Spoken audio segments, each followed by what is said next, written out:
Bom dia a todos. Sejam muito bem-vindos a mais um webinar da Intertalks. Meu nome é Fabriciano Pinheiro, eu sou diretor da Intertalks e é uma grande satisfação poder compartilhar com vocês um pouco das experiências que nós temos tido, informações que temos recebido referente ao tema que nós vamos abordar hoje, que é a ficha de emergência. Tá? Eu acho que vocês já receberam as informações aí pelo chat, mas fiquem à vontade para enviar perguntas a qualquer momento, ao final da apresentação, que a gente prevê mais ou menos uns 30 minutos de apresentação, a gente vai ter a resposta de algumas perguntas, tá? E as perguntas que não derem tempo de serem respondidas hoje, a gente responderá por e-mail posteriormente, ok? Muito bem.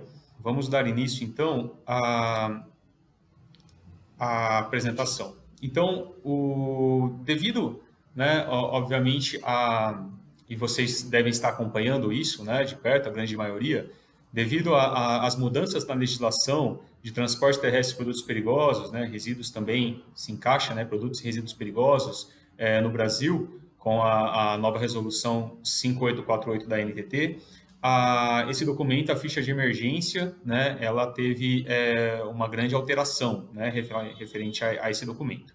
E justamente o objetivo desse webinar é a gente abordar as mudanças que aconteceram e a aplicabilidade, né, desse documento e as consequências, né, que podem ter tanto para transportador quanto para expedidor, principalmente, né, os principais envolvidos no transporte, referente à não existência mais ou não porte desse documento durante o transporte.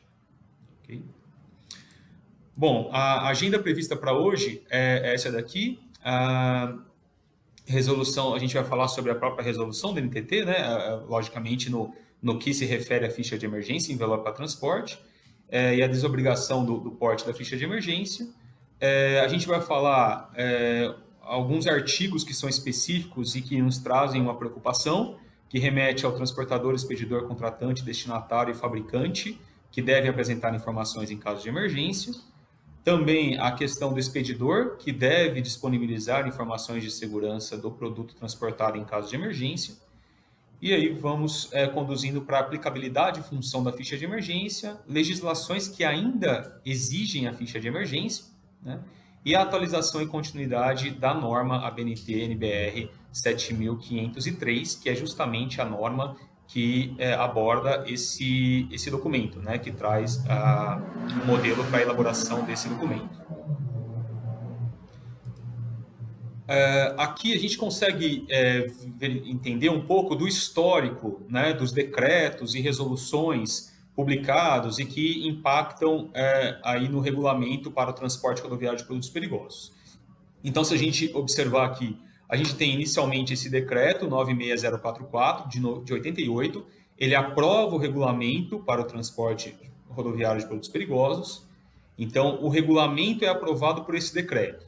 Depois, mais recentemente já, em 2011, a resolução da NTT 3665, ela atualiza o regulamento para o transporte rodoviário de produtos perigosos.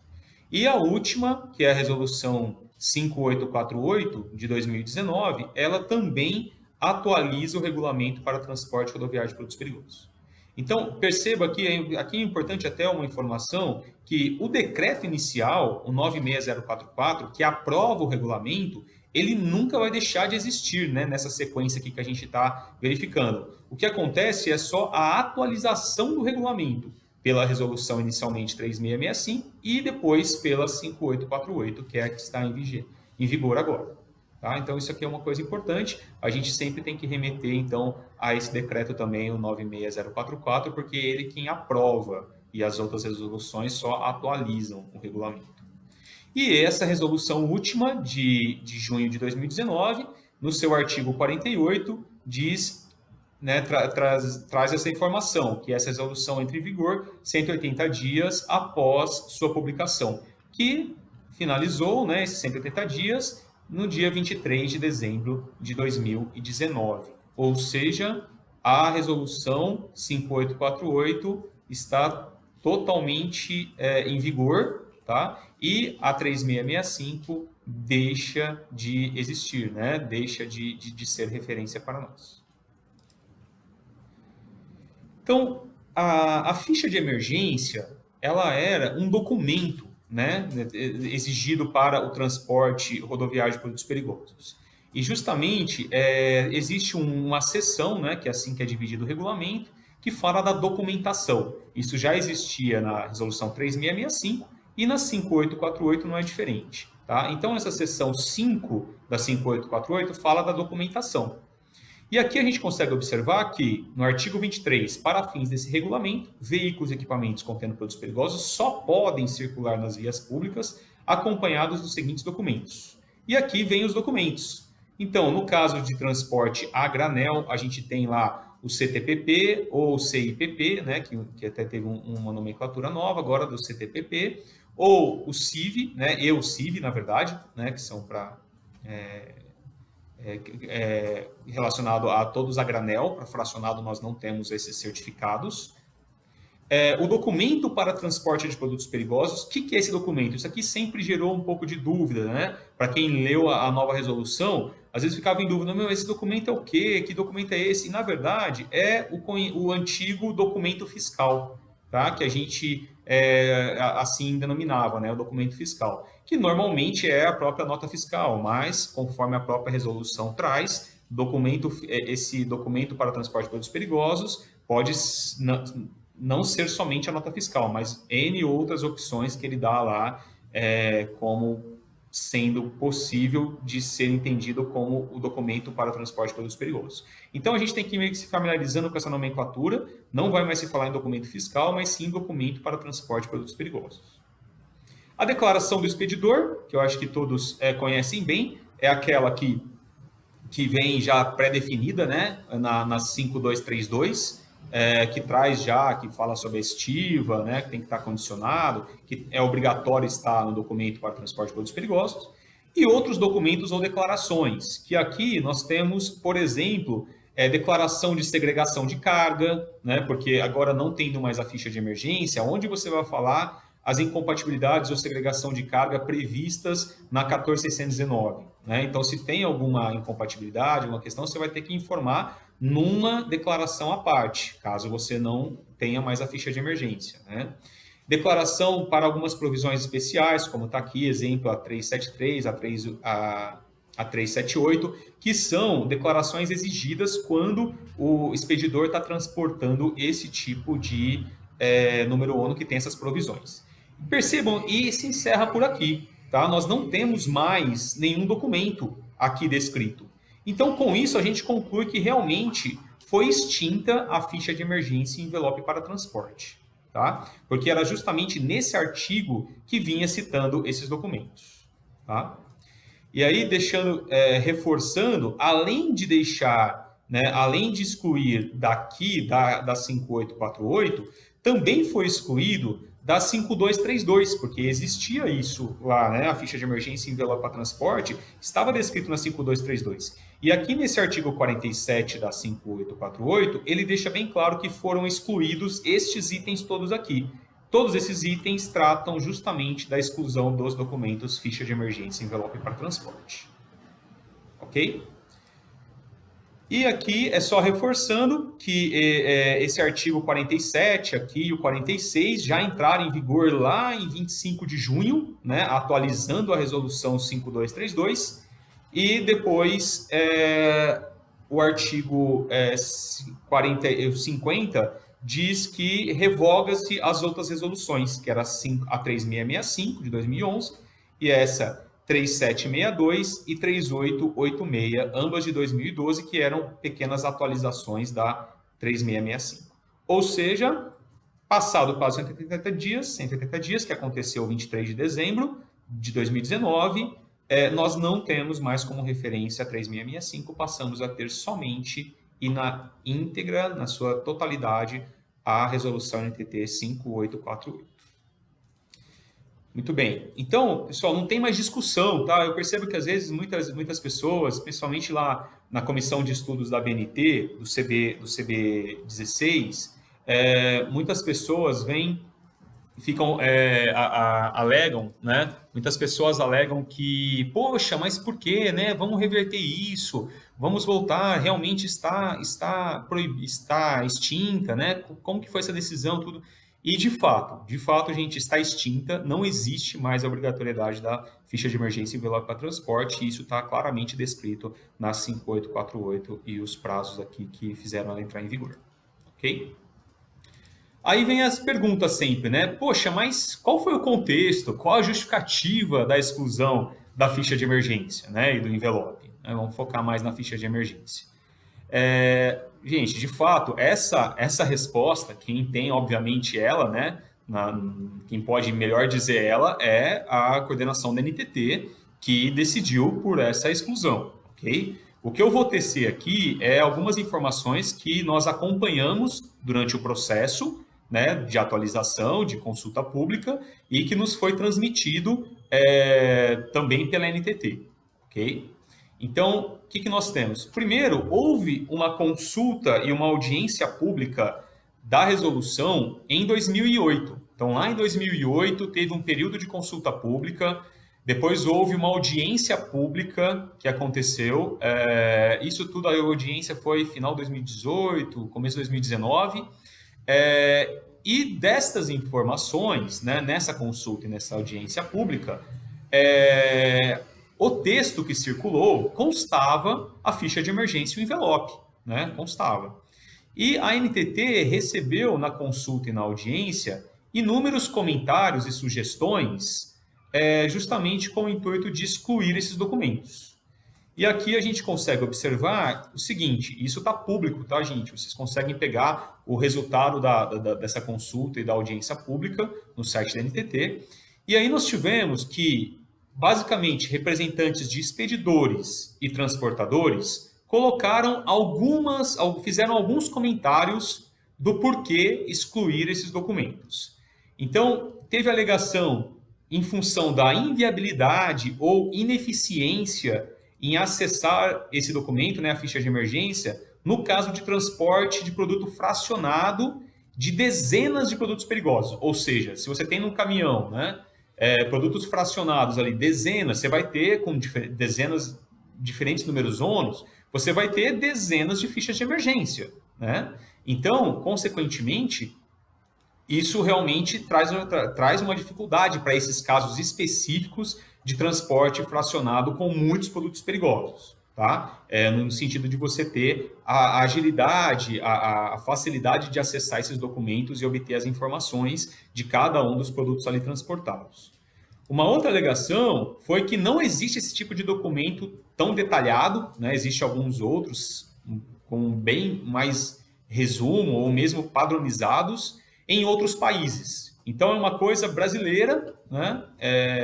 A exigência desse documento, da ficha de emergência e envelope. Então, exemplo, Estados Unidos, a Comunidade Europeia, não tem esse tipo de documento tão detalhado para o transporte de produtos perigosos, rodoviário, né? Então, essa foi uma alegação também. Outra alegação foi que era obsoleto utilizar papel, né? Ciente da tecnologia atual, ciente que nós estamos, né, tão avançados aí com as informações, com canais, acessos a essas informações. Então, seria muito obsoleto continuar com documento, com papel. Aí entra também a questão da sustentabilidade, né, de gasto de papéis e tudo mais. Bom, então essas foram um resumo, tá, das principais alegações que a NTT recebeu, principalmente de expedidores e transportadores. Por conta disso, a NTT acatou essas informações, esses comentários e sugestões, só que o problema foi que ela não recirculou a consulta pública sem exigência da ficha de emergência. Ou seja, ela simplesmente acatou as sugestões e acabou publicando já a resolução 5848 sem recircular o texto final, que foi o texto que a gente tem acesso hoje, está vigente, que não contém mais a ficha de emergência em envelope. Então, a gente entendeu que aqui a gente acredita que a NTT deveria ter recirculado a consulta pública, né, retirando esse tipo de documento. Por quê? Até então, quem era usuário da ficha de emergência nunca precisou defender ela, certo? Porque a ficha de emergência ia continuar sendo exigida. Tá? Então não teve por que o outro lado se manifestar, né? Quem usa a ficha de emergência. Quem acabou se manifestando foram expedidores e transportadores, que normalmente é quem tem que atender à exigência e não quem utiliza esse documento no caso de emergência. E a NTT também alegou, depois em conversa com algumas pessoas da coordenação da NTT, que o atendimento a emergências não seria competência da NTT. Seriam de órgãos relacionados ao meio ambiente, IBAMA, que tem a sua central de atendimento a emergência, os órgãos estaduais, municipais. Então, a NTT alegou que não seria mais competência da NTT trazer essa obrigatoriedade da ficha de emergência para o regulamento de transporte de produtos perigosos. E o que a gente acredita que foi, na verdade, um ponto aqui de melhoria nesse processo todo, né, é que a NTT deveria ter consultado os responsáveis ou envolvidos no atendimento à emergência. Ou seja, justamente o pessoal do IBAMA, dos órgãos ambientais que atendem a emergência, deveriam ter sido consultados para saber o impacto, para saber se realmente a ficha de emergência, o envelope, eram documentos necessários, úteis, eram utilizados ou não no atendimento à emergência. Tá? Então, a gente entende aqui que deveria ter ocorrido essa consulta e, consequentemente, também a recirculação aqui da consulta pública com o projeto sem esses documentos. Tá? Então, esse é o contexto e justificativa, tá, gente? Que a gente obteve de informações tanto, né, dos resultados das consultas quanto de conversas com os próprios coordenadores da regulamentação da NTT. Ok? Bom, então, a partir de 23/12/2019, vem aquelas perguntas. Precisa portar no veículo durante o transporte de produtos perigosos a ficha de emergência e envelope? Precisa portar? Não, não precisa, né?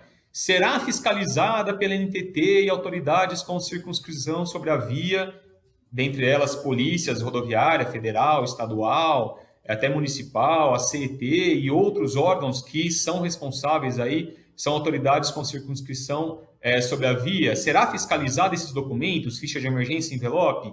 Não. Posso ser autuado se não portar esses documentos? Tanto expedidor quanto transportador? Não. Tá? O simples fato de não portar não vai mais trazer nenhuma autuação direta para esses, tanto expedidor quanto transportador. Então, isso tem que ficar bem claro. Tá? Então, essa é a interpretação correta da legislação vigente. Ok? Beleza? Muito bem. Agora, vamos falar um pouco sobre as consequências e outros artigos que indiretamente exigem informações durante o atendimento à emergência. Então, vamos lá.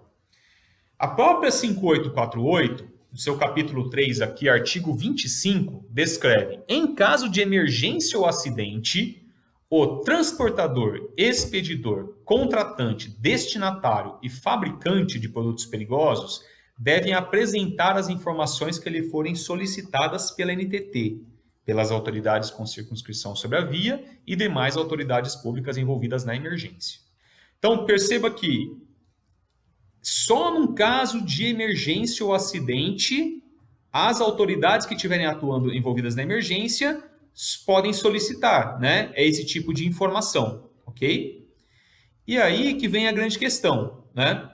Como, principalmente aqui o expedidor, né, que é quem conhece da carga, conhece do produto, né, seja ele o fabricante ou o importador, mas é quem expediu a carga ali, que montou o documento lá com informações do número ONU e tal. Então, como apresentar as informações, né, se for solicitado? Então, vem aqui várias possibilidades. O expedidor o transportador pode ter lá um meio físico, um meio eletrônico que tenha informações em caso de emergência, pode ter um telefone de emergência, né? Pode ter um site da empresa, as informações para um caso de emergência, pode ter uma equipe de atendimento à emergência própria ou terceirizada, ou seja, ele tem uma série de possibilidades de como ele vai apresentar as informações. Agora, a questão é onde, em que local informar o meio de contato. Vocês concordam que né? Aonde você vai colocar o site? Aonde você vai colocar o telefone de emergência? Aonde você vai dizer que tem um documento, que seja uma ficha de emergência, disponível lá no seu site ou em algum local que você deixa disponível? Então, isso aqui fica uma incógnita, porque a NTT não entrou em detalhes. Ela simplesmente na resolução fala que em caso de emergência e acidente, esses envolvidos devem, né, ali devem, tá bem grifado, apresentar as informações que lhes forem solicitadas. Então aqui a gente tem, por exemplo, o documento para transporte de produtos perigosos, que é o antigo documento fiscal. Você pode colocar lá, por exemplo, o telefone de emergência. Né? Por que até eu falo isso? O telefone de emergência é uma das coisas que as empresas mais estão informando que vão passar a utilizar. Por que eu falo isso? Porque aonde vinha o telefone de emergência, pessoal? Na ficha de emergência no envelope para transporte, concorda? Então, assim, no documento para transporte de produtos perigosos, que é o antigo documento fiscal, nós não colocávamos telefone de emergência, nem tem campo específico para isso. Teria que colocar numa observação, numa descrição lá, ok? Então, assim, é lá que você vai colocar. Você vai ter uma declaração à parte.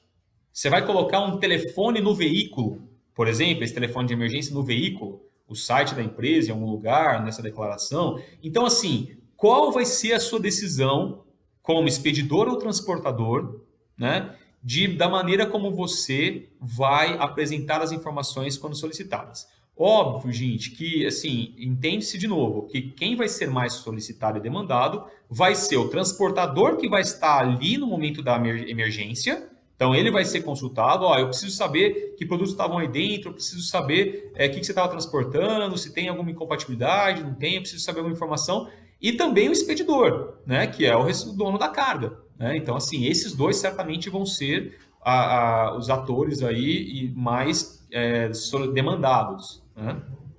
Tá. E a preocupação e se o transportador, lá o motorista, não conseguir passar alguma informação? Tá? Não conseguir. Ou não conseguir acesso ao expedidor. Porque, assim, eu tenho ouvido muito as empresas alegarem assim, não, telefone de emergência, telefone de emergência. É isso que eu vou colocar e pronto, acabou, já atendi esse artigo. Perfeito, perfeito. Em contato com a CETESB, a gente teve a oportunidade de fazer uma reunião com a CETESB o ano passado, pouco antes de ser publicada a 5848, e eles foram taxativos em dizer que várias vezes, em vários casos, eles saem com o caminhão da base da CETESB aqui em Pinheiros e vão atender uma ocorrência a 100, 200, às vezes menos de 100 quilômetros da cidade de São Paulo e chega no local, não tem acesso, não tem sinal telefônico, não tem acesso à internet. E aí eu pergunto, essa autoridade vai precisar saber que produtos estão ali. E aí como vocês vão garantir que ela vai ter essa informação? Se ela não... mas eu passei o telefone de emergência. Perfeito, ele está tentando ligar, mas não tem acesso, não tem sinal. Ou seja, ele tentou achar a informação e você não achou um meio de prover essas informações. Um meio adequado à realidade que ele estava do acidente. Ok? E aí, tem penalidades para isso, Fabriciano? Tem alguma penalidade específica administrativa para o não cumprimento desse artigo 25? Tem sim. As penalidades estão descritas no artigo 42, que são as infrações atribuídas ao transportador 1 e ao expedidor 2. E aí a letra B, que a multa é prevista para o segundo grupo, que o valor atualizado, né, é de R$ 1.400, se aplica tanto para transportador quanto expedidor, ou seja, ambos podem ser penalizados por não prover alguma informação quando solicitada por essa autoridade envolvida ali no acidente. Tá? Então, está aqui previsto e isso já é uma multa direto, né? De novo, gente, essa multa só seria prevista em caso de acidente. De novo, fiscalização não tem mais como autuar a não existência desse documento da ficha de emergência no envelope. Mas no caso de acidente, se não for passadas as informações, pode sim ter uma autuação.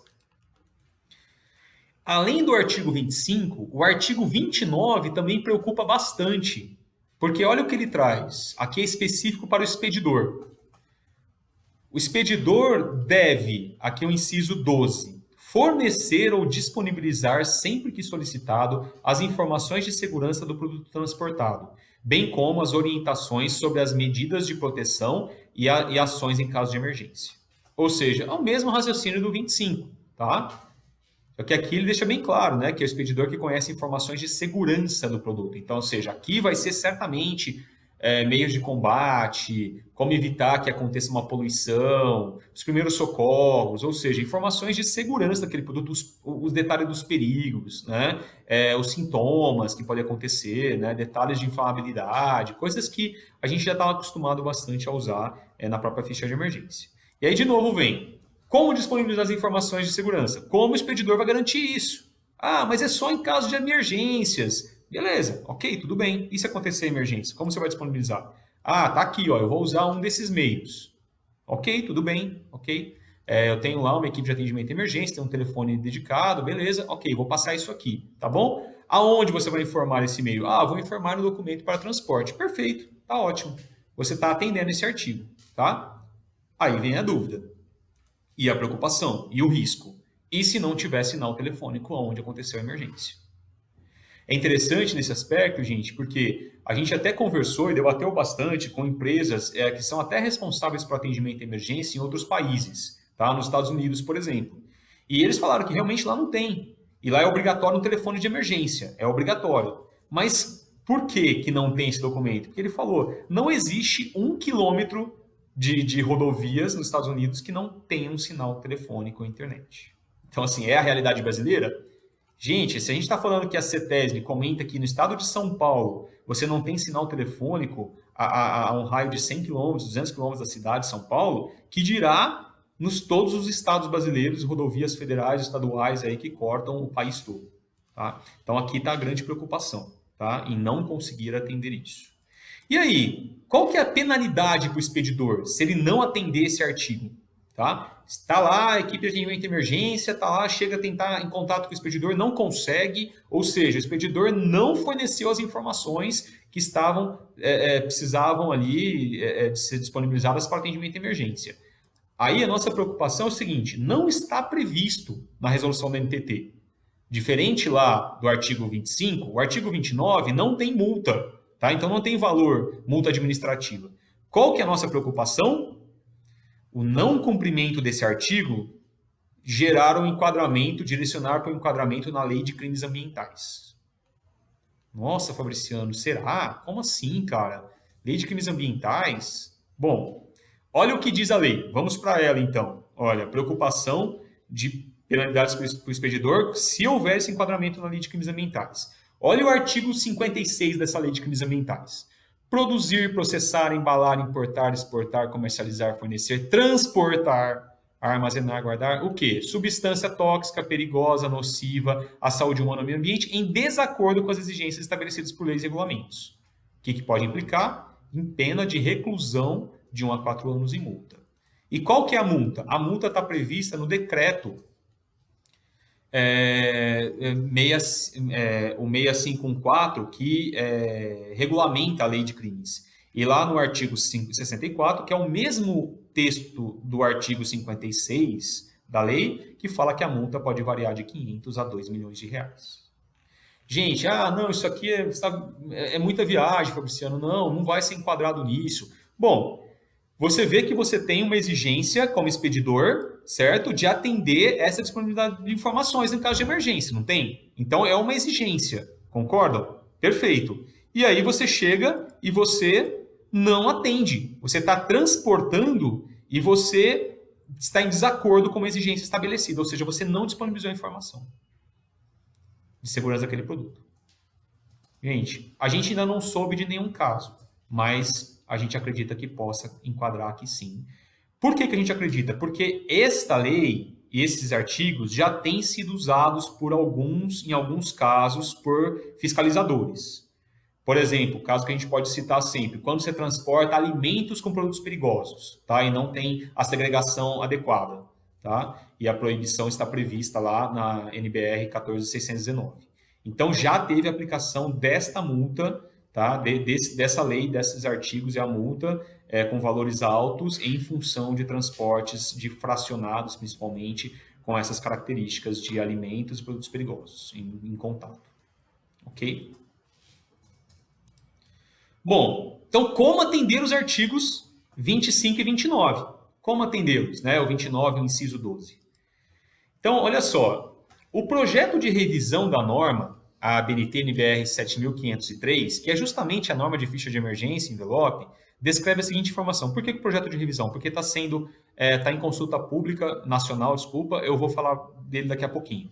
E quando a gente olha lá, ele fala aqui no item 4.2, a ficha de emergência é destinada à equipe de atendimento à emergência.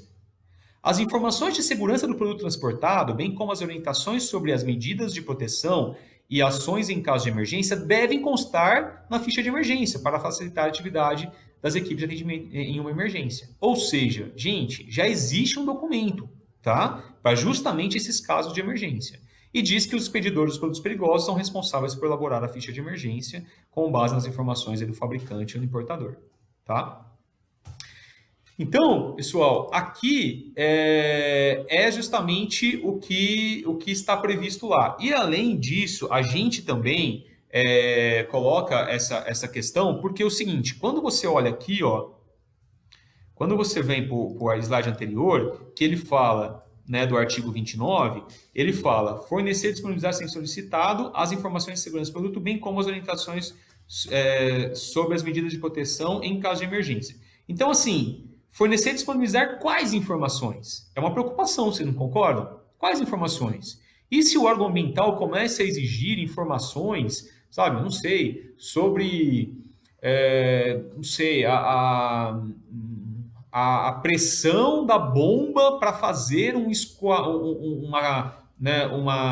escoamento, na verdade, para evitar, né, ou fazer um transbordo a granel, por exemplo, ou, na verdade, um vazamento ali está contido e você quer saber que detalhes da bomba, ou seja, numa emergência?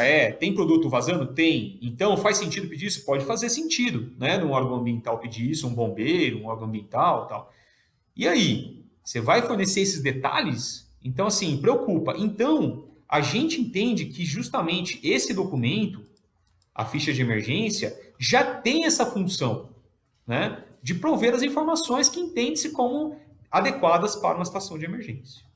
E a orientação da Intertox para nossos clientes é justamente essa. Ciente do risco de penalidades pelo não cumprimento dessas exigências, né, do artigo 25 e 29, e como o modelo de ficha de emergência previsto por essa norma, a 7.503, está totalmente consolidado, gente, já existe há décadas esse modelo, e contempla as informações para uma situação de emergência, orientamos continuar utilizando a ficha de emergência no transporte rodoviário de produtos perigosos. Essa é a orientação da Intertox para seus clientes, tá?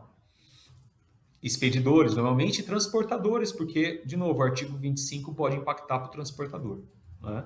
Então, a gente continua orientando ciente desses riscos, ok? E, além disso, pessoal, o que também justifica manter a ficha de emergência ainda, ter esse documento, né? Se você vai ter no porte ou não, durante o transporte ou não, aí é decisão sua, mas ter esse documento é interessante porque tem outras legislações que obrigam a elaborar e disponibilizar a ficha de emergência. Por exemplo, o Acordo de Facilitação de Transporte de Produtos Perigosos no Mercosul. O artigo 8 diz que a documentação para o transporte de produtos perigosos deverá incluir informações que identifique perfeitamente o material e indique procedimentos a serem adotados em caso de emergência. Perceba, procedimentos, não é só dizer o número ONU, como está lá no documento, né, que a gente era o antigo documento fiscal. E olha só, isso aqui é de 2019, tá? Uma decisão lá de 2019, e a reunião que balizou essa decisão tem, dentre os requisitos, isso está disponível, gente, na internet, vocês conseguem achar, a ata da reunião tem requisitos para elaboração da ficha de emergência. Então, olha só que interessante, né, para não dizer trágico, né, ou cômico, como quiserem. A delegação da Argentina ratificou o seu posicionamento sobre a informação de manutenção da ficha de emergência como um documento de porte obrigatório no transporte de produtos perigosos no Mercosul. As delegações Paraguai e Uruguai manifestaram concordância com esse entendimento. Ou seja, Argentina, Uruguai e Paraguai estão obrigando a ter a ficha de emergência quando tiver o trânsito nos seus países. E, por sua vez, a delegação do Brasil mencionou a alteração de sua normativa interna e a dispensa do porte de ficha de emergência para transporte doméstico de produtos perigosos, mas manifestou concordância com as demais delegações para que se dê procedimento no trabalho de construção de um modelo padronizado a ser utilizado no âmbito do Mercosul. Ou seja, gente, o Mercosul vai precisar usar a ficha de emergência. Tá? Então é aquilo, você foi até Foz do Iguaçu, você não precisa da ficha. Atravessou Cidade do Leste, você vai precisar da ficha de emergência. Tá? Então, assim, né? Ou seja, meio contraditório, né? Mas é o que, enquanto os outros países estão preocupados e querem o documento, a NTT decidiu por retirar a obrigatoriedade do porte desse documento. Tá? E a gente tem escutado alguns rumores da reunião que eles estavam querendo citar a própria NBR da ABNT, a 7503, como referência para esse documento, tá? Essa ficha de emergência no Mercosul. Okay?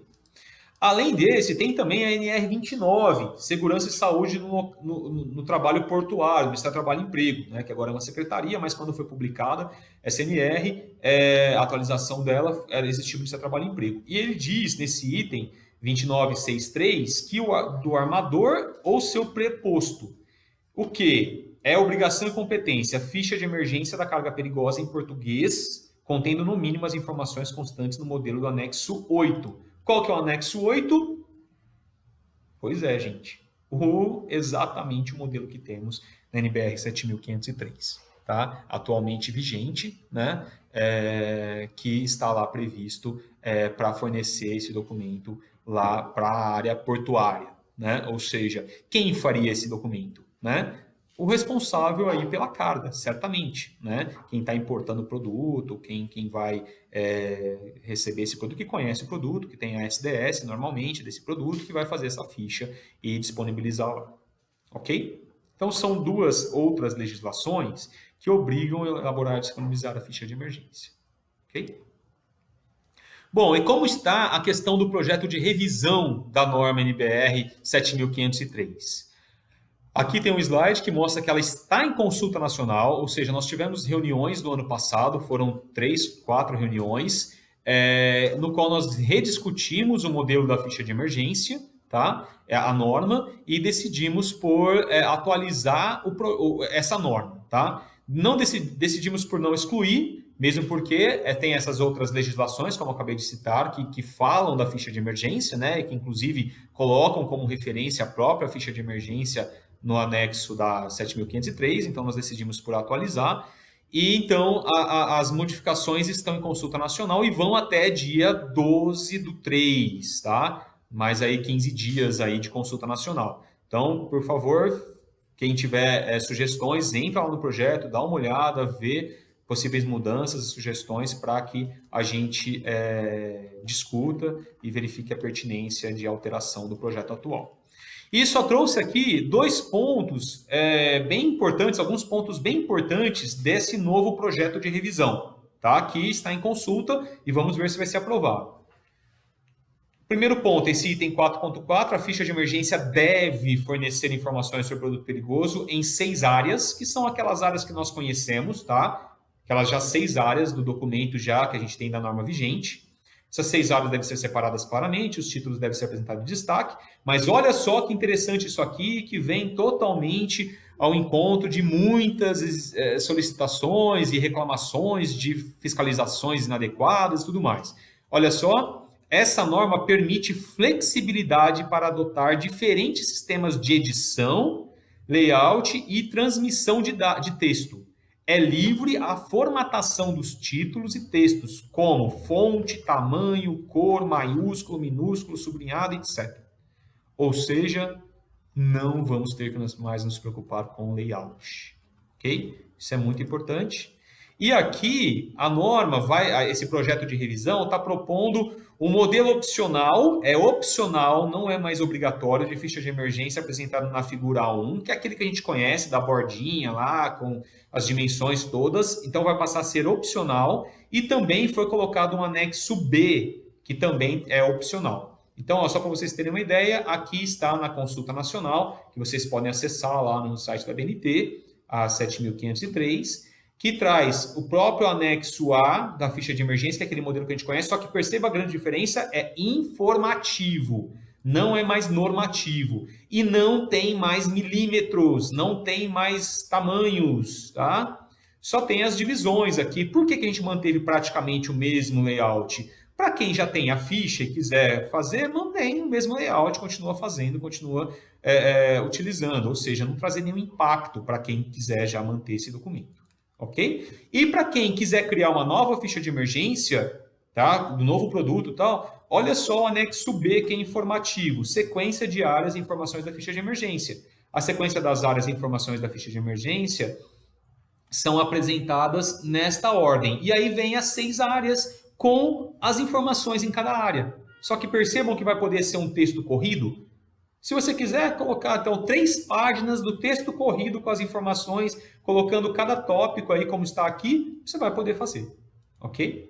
Ou seja, o objetivo da comissão de estudos foi justamente tirar essa preocupação toda de formatação, de exigência, de tamanho, de milímetros, que era normalmente muito fiscalizado, né? Apesar de não ter mais essa fiscalização, a gente entendeu que era interessante ter um outro modelo também para quem quisesse fazer, e quem quiser manter o modelo atual pode manter aí como anexo A.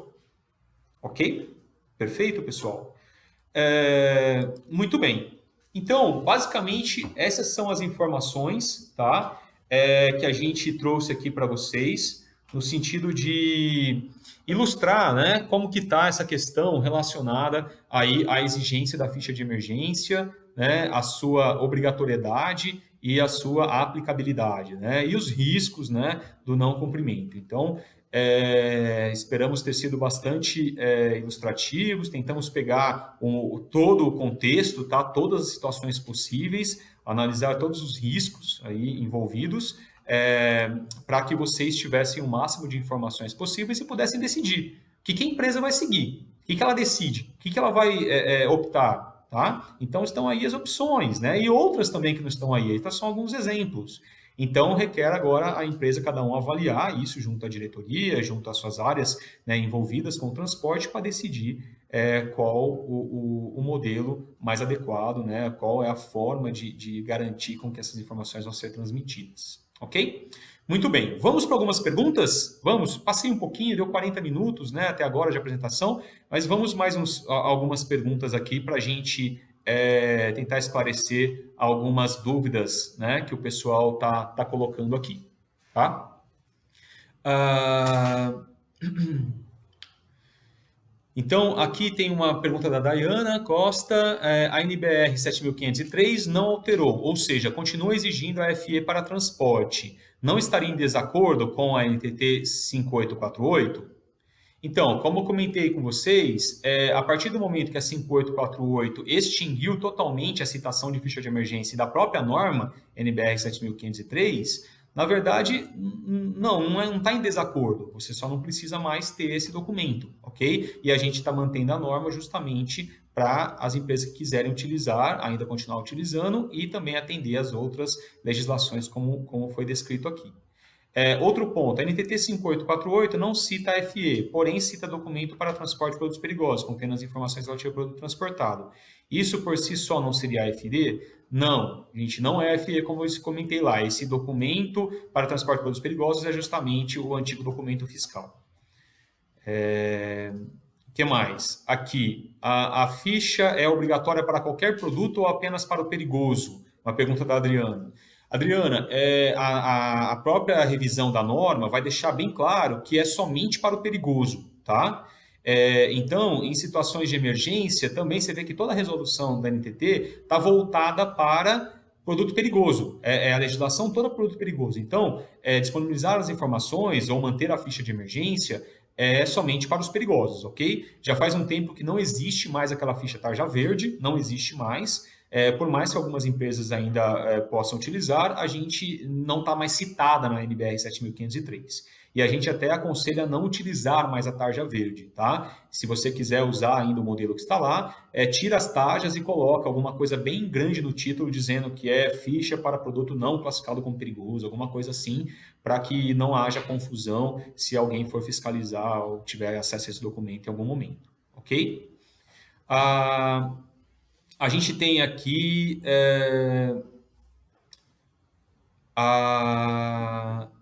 o Maicon, uma dúvida. Quando o armazenador é uma pessoa jurídica diferente do transportador, o armazenador poderá ser penalizado pelo descumprimento do transportador? Não, Maicon, não. Você percebe que não existe essa figura de armazenador, porque a legislação ela contempla, né, a partir do momento que o caminhão sai da planta, né, de qualquer armazém ou de uma planta produtiva e chega ao seu destino, um armazém ou qualquer outra planta produtiva. Ou seja, a legislação só é pertinente para esse trajeto.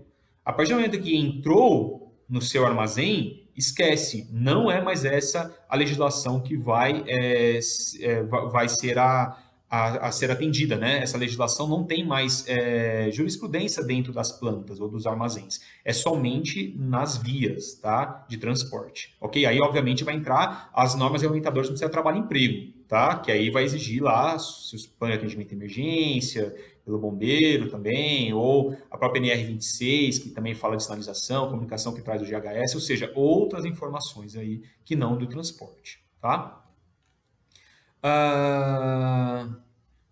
O Caí fala como consultar se meu produto ainda se enquadra como perigoso. Pergunto, pois, temos um fornecedor que o entrega com ficha de emergência, risco e ONU, e outro que alega que não é perigoso, tendo a mesma composição. Aqui, na verdade, você tem que realmente verificar os detalhes do produto, tá? Então, a sugestão pegue as FISPICs, né, que é onde você tem mais detalhes desses produtos, exija aí dos seus fornecedores as FISPICs, veja a composição da seção 3, vê se realmente é a mesma composição e busque entender se na seção 14, que é onde está informações de transporte, o porquê que um colocou o número 1 e o outro não colocou. E aí você vai ter que questioná-los. Tá? Às vezes eles têm um teste específico do produto, enquanto que o outro fornecedor está fazendo uma extrapolação de acordo com os componentes perigosos. Então isso pode acontecer, tá bom? Mas você só vai conseguir responder isso questionando o fornecedor, né? Que é o expedidor do produto, ok? O Thiago Capella tem uma dúvida. Minha empresa possui um contato com uma empresa terceira especializada em atendimento e emergência de produtos perigosos. Se eu não utilizasse a ficha no transporte, porém deixasse a empresa terceira com as fichas atualizadas, eu estaria coberto em relação a prover informações em caso de emergência? Olha, Thiago, eles vão ter as informações, né? Eles vão ser parte, provavelmente, da equipe que vai atender a emergência. Perfeito? Né? Por isso que vocês contratam eles.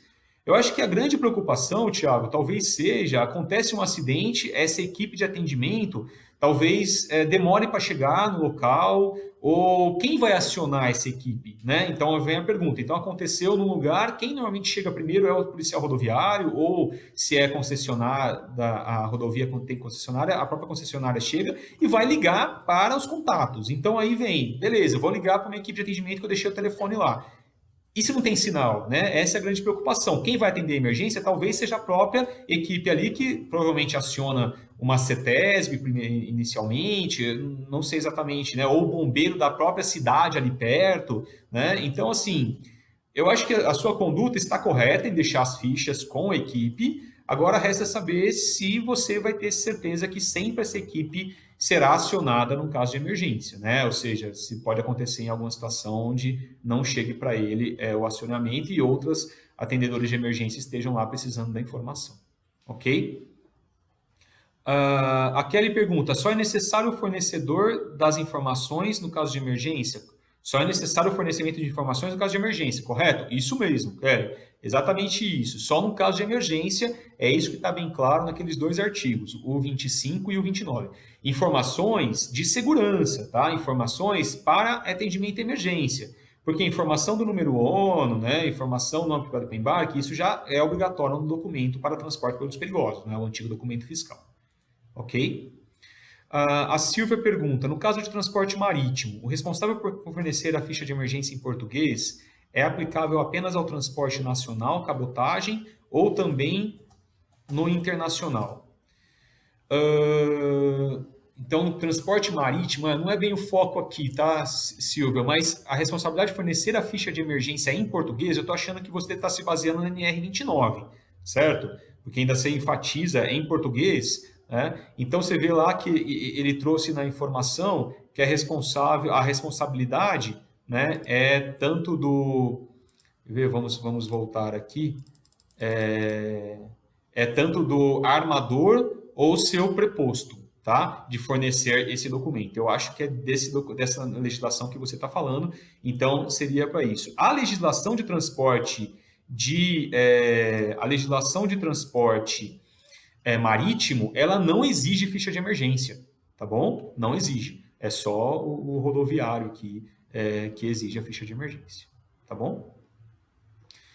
Uma última, então. A gente recebeu várias aqui, mas vamos pegar uma última, porque a gente já está atingindo aí 50 minutos.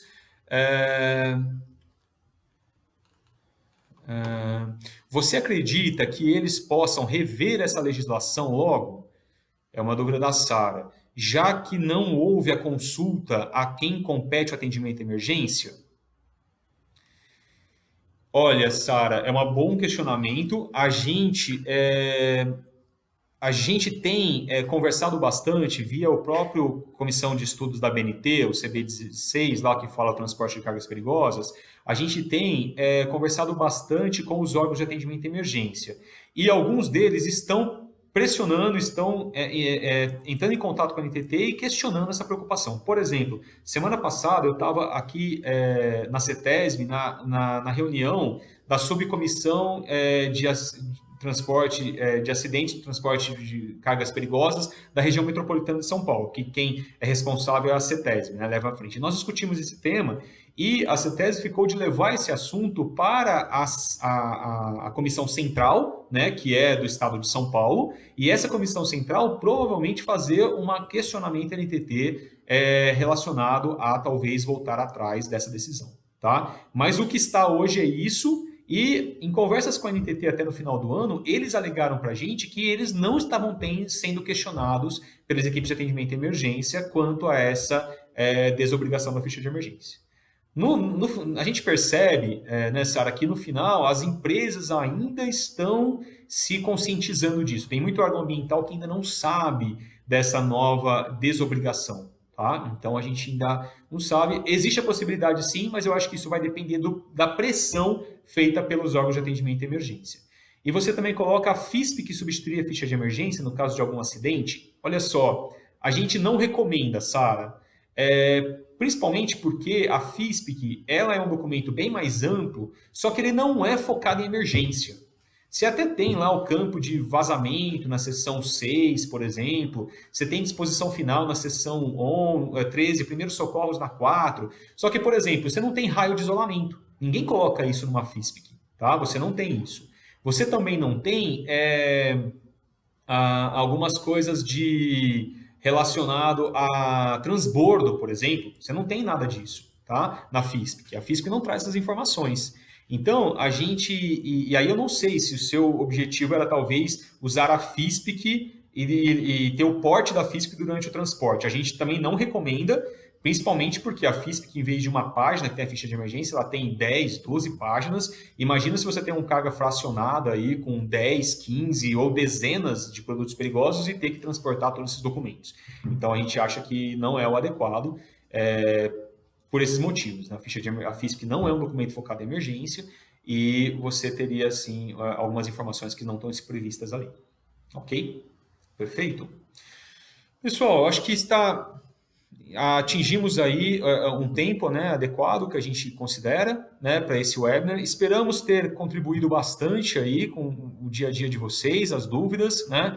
A Intertox está à disposição, a gente tem treinamentos na área de transporte, a gente tem software, a gente faz documentação de segurança, software para fazer ficha de emergência, a gente presta consultoria, no caso, né, de orientação, de como praticar aí as ações no caso de acidentes ou de gestão de produtos perigosos. Então, nós ficamos à disposição, muitos que estão aqui assistindo são nossos clientes, e é uma satisfação, então, tê-los aqui conosco, e ficamos à disposição para eventuais contatos e projetos em parceria. Uma grande satisfação, espero revê-los em breve. Esse webinar vai estar disponível no site da Intertalks também, ok? Nos próximos dias vai estar disponível lá, e as dúvidas que não foram respondidas responderemos por e-mail também nos próximos dias. Obrigado a todos e uma ótima quinta-feira.